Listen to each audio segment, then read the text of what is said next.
hak para penyintas bencana di Aceh tidak hanya jadi konsumsi dalam negeri.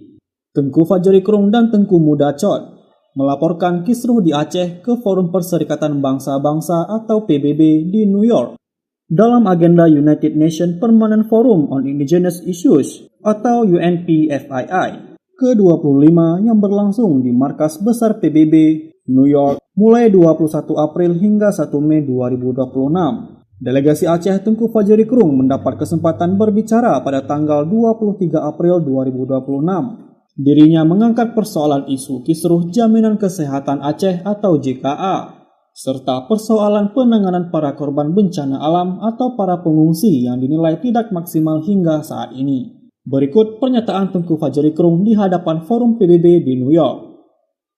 Thank you, Madam Chair, brothers and sisters of indigenous people.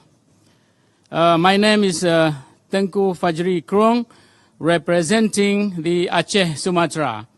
I speak today under this year's theme, Indigenous Health in the Context of Conflict. For us in Aceh Sumatra, this is not a discussion, this is our daily reality.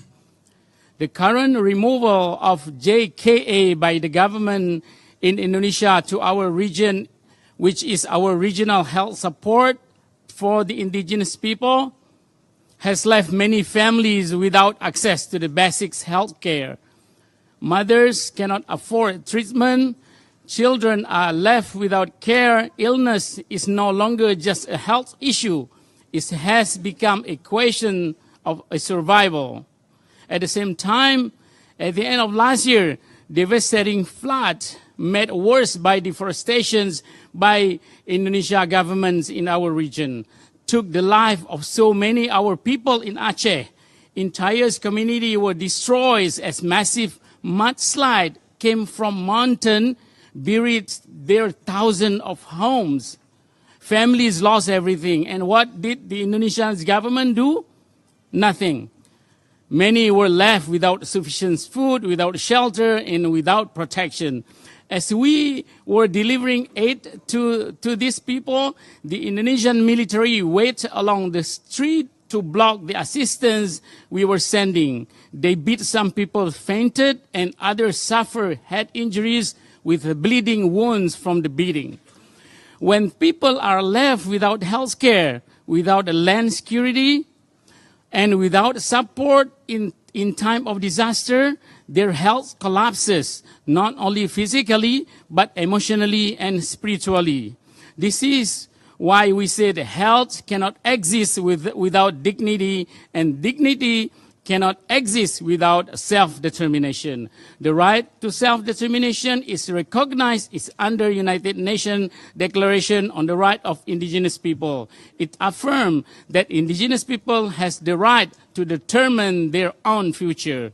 For Aceh and West Papua, this is not politics, it is a survival. We respectfully call on the United Nations and member states to listen to our voice and our people, ensure that humanitarian protection reach the indigenous community without delays, and support pathways that allow our people to freely determine our own future so we can protect our own. Sementara itu, salah seorang perwakilan dari Konsulat Jenderal Republik Indonesia di New York yang tidak disebutkan nama dan memperkenalkan dirinya dalam forum tersebut membantah apa yang disampaikan oleh delegasi Aceh. Berikut pernyataan dari perwakilan Indonesia di forum PBB. Madam Chair, we thank the special reporter for his briefing. Allow me to take this opportunity to address the following. First, the claim that Jaminan Kesehatan Aceh or Aceh Health Insurance Program has been removed is simply misleading and incorrect. It is being reformed and better targeted towards those most in need, particularly the poor, the vulnerable, and patients with catastrophic illnesses. It is not a dismantlement, but a necessary reform to improve the quality of health services. Second, Indonesia has undertaken a large-scale, nationally coordinated response to severe floods affecting Aceh and surrounding areas. The facts on the ground tells a story of a government that responded with urgency and commitment. Over 50,000 personnel and extensive assets, including helicopters and aircrafts, were mobilized to ensure rapid delivery of humanitarian assistance, healthcare, and evacuation support. As recovery has progressed, the number of displaced persons have significantly decreased, with affected residents gradually returning home as basic services are restored.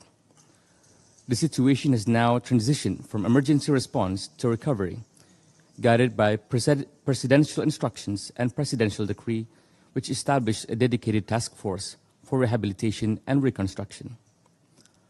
A comprehensive disaster recovery master plan is being finalized to ensure coordinated, resilient, and inclusive recovery. Third, Indonesia remains open to constructive international cooperation while ensuring recovery efforts are nationally led, well coordinated, and above all, responsive to the needs of our people. We believe this forum is at its most valuable when it fosters honest and solution-oriented dialogue, and we would respectfully encourage all participants to uphold that standard. Indonesia welcomes constructive engagement on disaster resilience. While we remain open to dialogue, we must express our deep concern over the selective and politically motivated framing of a humanitarian situation, including with the situation in Papua, to advance a self-determination agenda, an approach that is inconsistent with Article 46 of UNDRIP. In that spirit, we would like to request through you, Madam Chair, that our collective strength lies in constructive dialogue, mutual respect, and solutions that truly serve the people, and not the opposite. Thank you. Tim Liputan melaporkan untuk Puja TV.